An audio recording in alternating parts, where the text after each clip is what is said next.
A single plant, small at first, changed the fate of entire civilizations. This is the story of maize. Not just a crop, not just food. It was power. It was life. And its journey across the Americas shaped empires long before the world knew their names.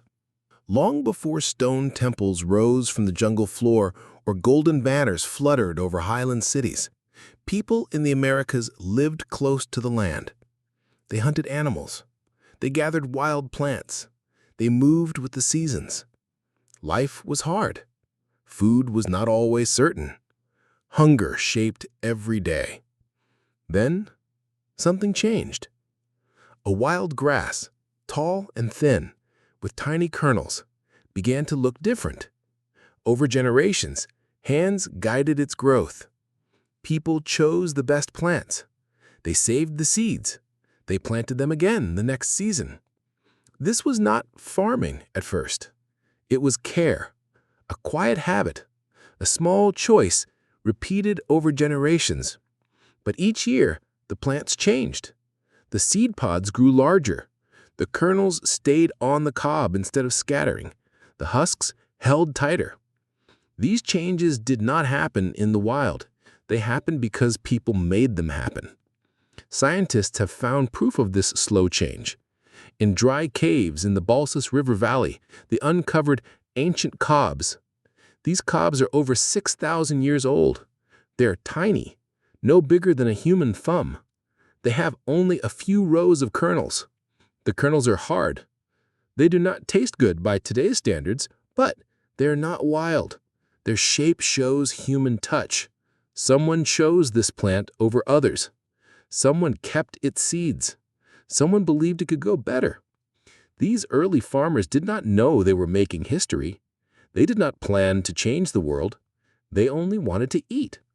But their actions started a chain of events that would reshape life across 2 continents. For centuries, maize stayed in Mesoamerica. It did not race across the land. It moved slowly, from one valley to the next, from one village to another. A farmer might take seeds to a relative in a nearby hillside. A trader might carry a few ears along a trail. A bride might bring maize seeds as part of her dowry. In these quiet ways, the plant spread. But growing maize was not simple. It needed more than wild plants did. It needed rich soil. It needed steady water. It needed weeding and protection from animals. It would not survive on its own. It depended on people. And people, in turn, began to depend on it. Where maize grew well, life changed. People no longer had to walk for days to find food. They could stay in one place. They built stronger homes. They dug storage pits. They made pottery to hold grain. They planted more maize each year. The more they grew, the more children they could feed. Populations rose. Villages formed, then towns, then larger settlements. People began to divide work. Some farmed. Some made tools. Some wove cloth. Some guarded the fields. New roles appeared. Leaders took charge. They settled disputes. They organized planting and harvest. They spoke for the group. Farming required planning. Maize had to be planted at the right time. Rain had to come when the plants needed it. Seeds had to be saved for next year. Mistakes could mean hunger. So people watched the sky. They tracked the sun. They learned the seasons. They passed this knowledge from parent to child. Rules formed. Who owned the land? Who worked it? Who got the harvest? These questions shaped society. Some families gained more land. They grew more maize. They fed more people. They gained influence. Power began to gather in fewer hands. Temples rose from the earth. They were made of stone and wood. Priests stood on top. They offered maize to the gods. They asked for rain. They gave thanks for good harvests. They taught that maize was a gift, not from humans, from the spirit world. This belief gave rulers a sacred role. Kings said they spoke for the gods. They claimed the sky. They wore crowns shaped like maize ears. They ruled with the blessing of the earth. All of this was tied to the land, the health of the soil, the strength of the crops, the flow of the rivers. Maize was not just food. It was the base of everything. Without it, none of these changes could have happened. But maize did not stop in Mesoamerica. It kept moving. It traveled south. It followed rivers. It crossed dry plains. It climbed steep mountains. It reached new climates. Each place changed the plant a little. Farmers saved seeds that worked in their soil. They bred maize that could grow in the cold, or in thin air, or with little rain. This journey took centuries. It was not led by armies. It was carried by ordinary people. A woman walking with her child, a trader with a pack on his back, a family moving to a new valley. In their hands they held seeds, small, dry, light, but full of promise. One of the most difficult places maize reached was the Andes. The mountains were high, the air was thin, the nights were cold. Frost could kill a young plant in hours. The soil was rocky, rain came in bursts. This was not easy land, but people lived there. They had done so for thousands of years. They grew potatoes, they raised llamas, they built homes on steep slopes. When maize arrived, it was not welcomed at once. It was strange. It needed more warmth than the highlands often gave. It took more work than local crops. But some saw its value. It could be stored for years. It could be turned into flour. It could be made into chicha, a drink that brought people together. Slowly, farmers tested it. They planted it in sheltered spots.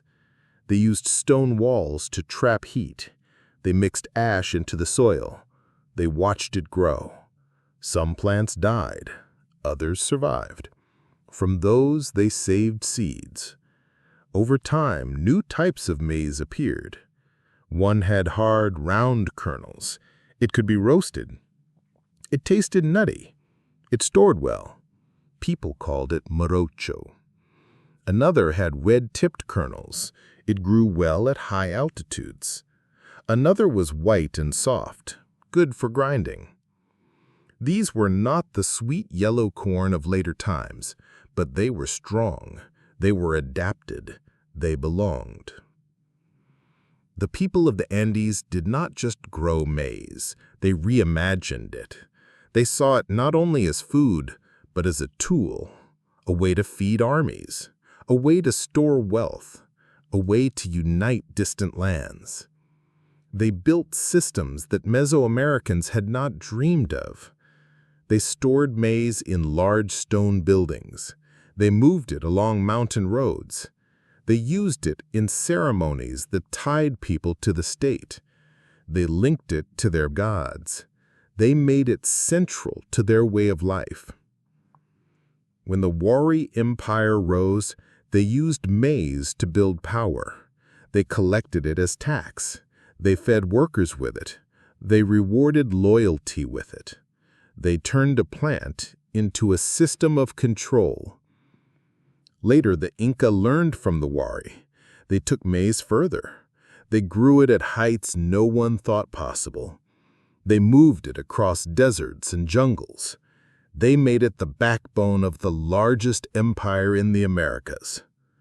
But all of this began with a small cob in a dry cave, with a person who looked at a wild grass and said, "This can be better."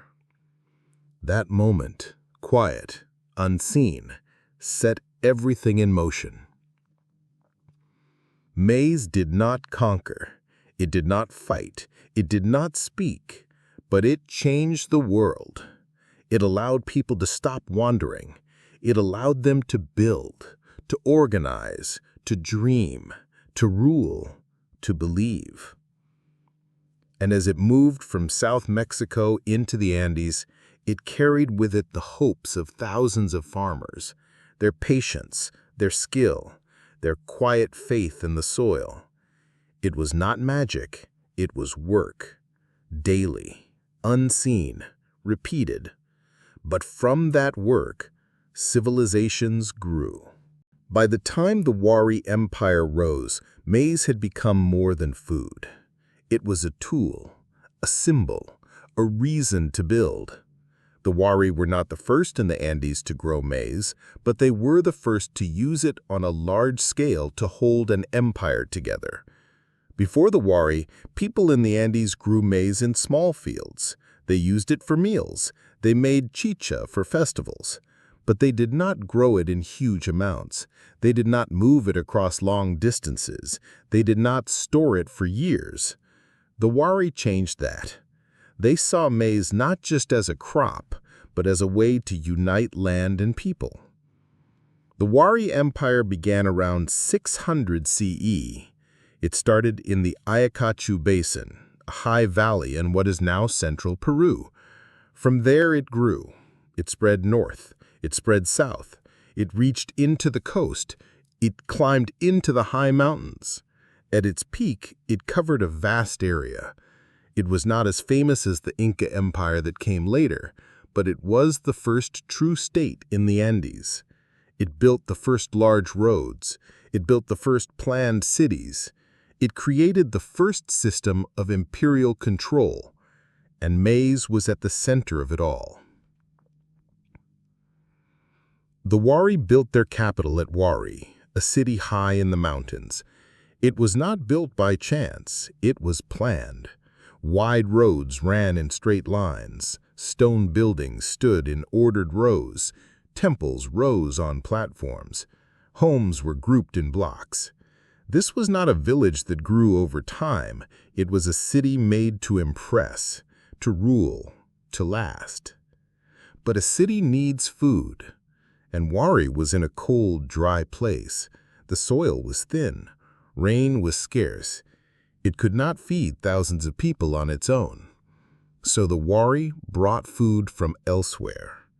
And the most important food was maize. Maize grew best in warm valleys. The Wari controlled these valleys.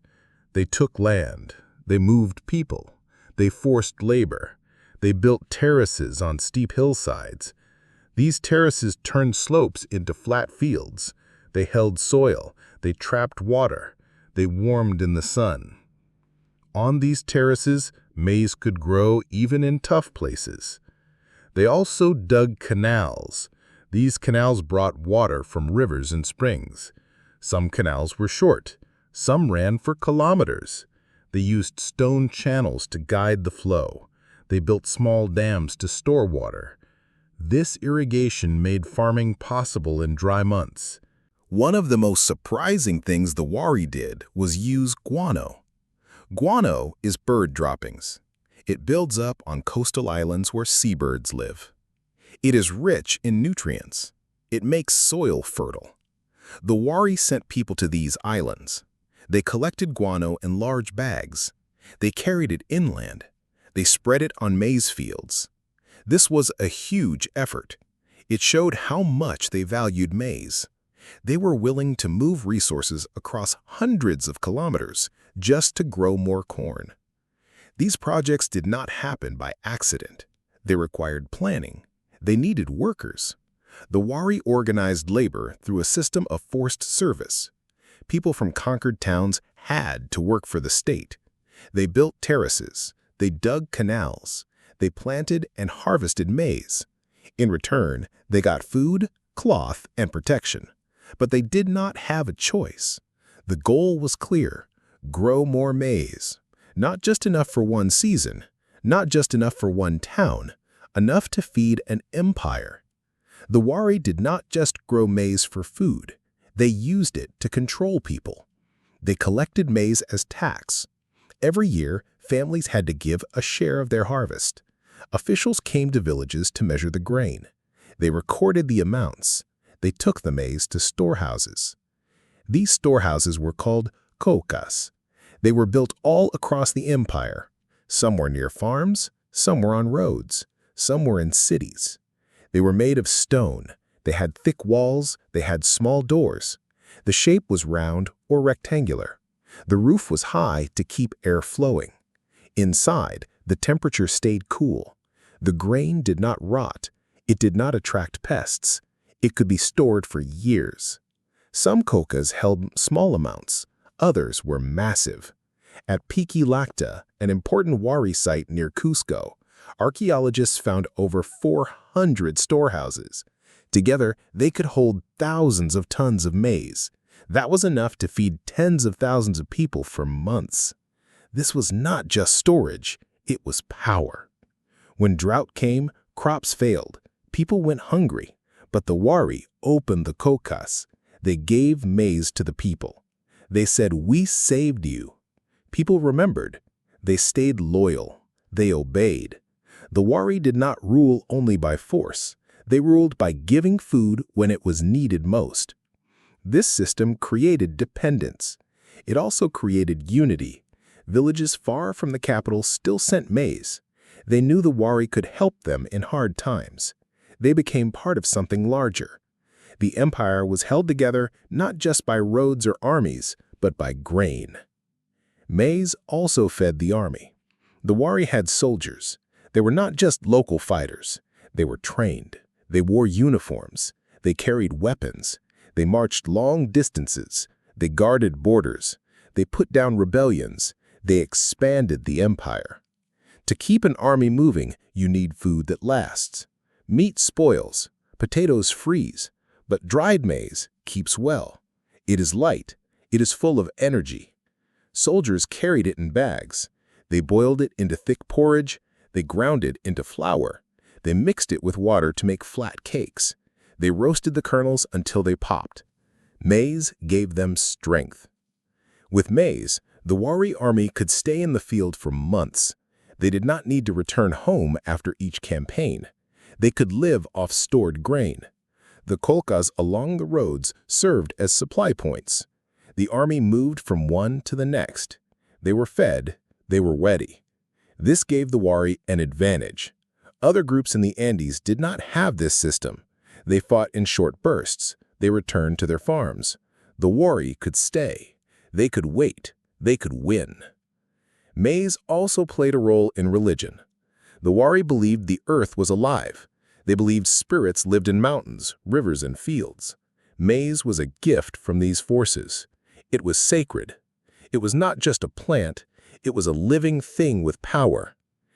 Temples had maize in their design. Paintings showed gods holding ears of corn. Offerings of maize were left at shrines.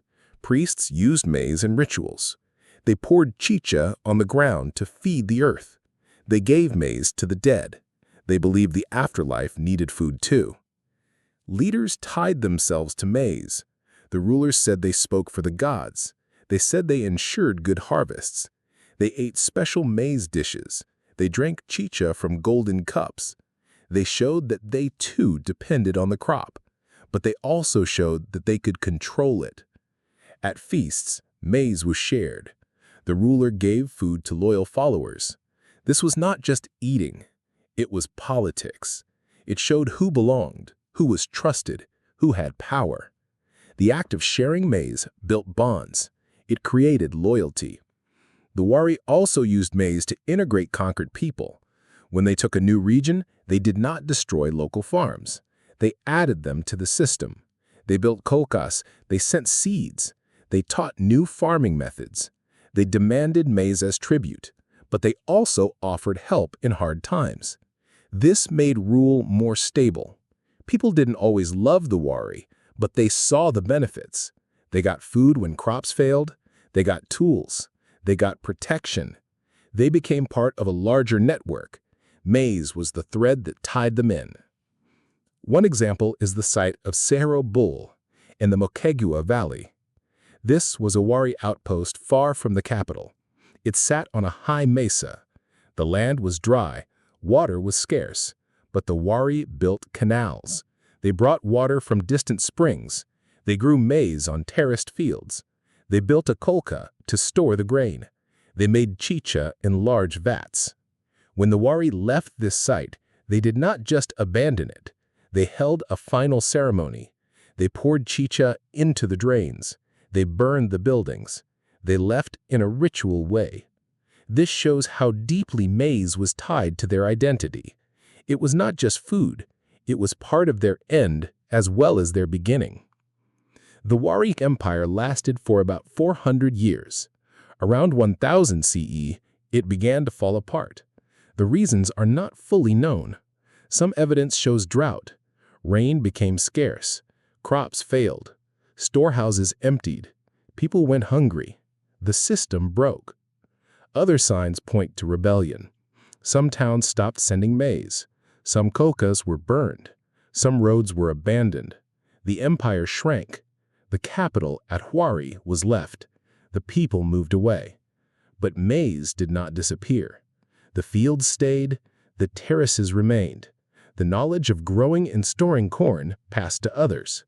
New groups rose. They used what the Wari had built. The Wari were not the last to use maize's power, but they were the first to do it on such a large scale. They showed that a crop could be more than food. It could be a tool of state, a means of control, a symbol of unity. They did not invent maize. They did not discover it, but they transformed it. From a plant that fed families, they made it feed an empire. They turned the humble ear of corn into the foundation of power. And when the Inca came, they saw what the Wari had done. They studied it. They learned from it. They built on it. They took maize farther than anyone had before. But that story begins with the Wari, with their terraces, their canals, their storehouses, their armies, their gods, all fed by a single plant that grew from a wild grass in South Mexico thousands of years before. Maize did not conquer, but through the hands of the Wari, it helped build an empire. Religion played a role too. Maize was linked to the gods. The Wari believed that the earth gave life. Maize was proof. Temples had maize motifs. Paintings showed gods holding ears of corn. Ceremonies included maize beer, called chicha. Leaders drank it. Priests made it. Ordinary people offered it to the gods. Maize was not just in the stomach, it was in the soul. But growing maize in the Andes was hard. The highlands were cold. Frosts came without warning. The soil was thin. Rain was not always enough. The Wari had to solve these problems. They used knowledge from many places. They learned from local farmers. They tested new methods. They built raised fields in wetlands. They planted at different altitudes. They grew many types of maize, each suited to a different place. One of the most important types was morocho. This maize had hard, round kernels. It could survive cold. It was good for roasting. It stored well. The Wari spread morocho across their empire. Where it grew, people followed. The Wari also used maize to connect faraway places. Their empire had no writing, but it had roads. These roads linked provinces to the capital. Along these roads, maize moved. It went from rich valleys to highland towns. It went from storehouses to markets. It went from farmers to rulers. This system required control. The Wari counted maize. They used quipus, knotted strings, to keep records. Each knot meant a number. Each color meant a type of maize. Each group of knots told how much was stored, who gave it, and where it went. This was an early form of accounting. It helped the Wari manage their empire. But the Wari did not last forever. Around 1000 CE, their power began to fade. No one knows exactly why. Some say drought came. Some say people rebelled. Some say the system broke under its own weight. The storehouses emptied. The roads fell into disrepair.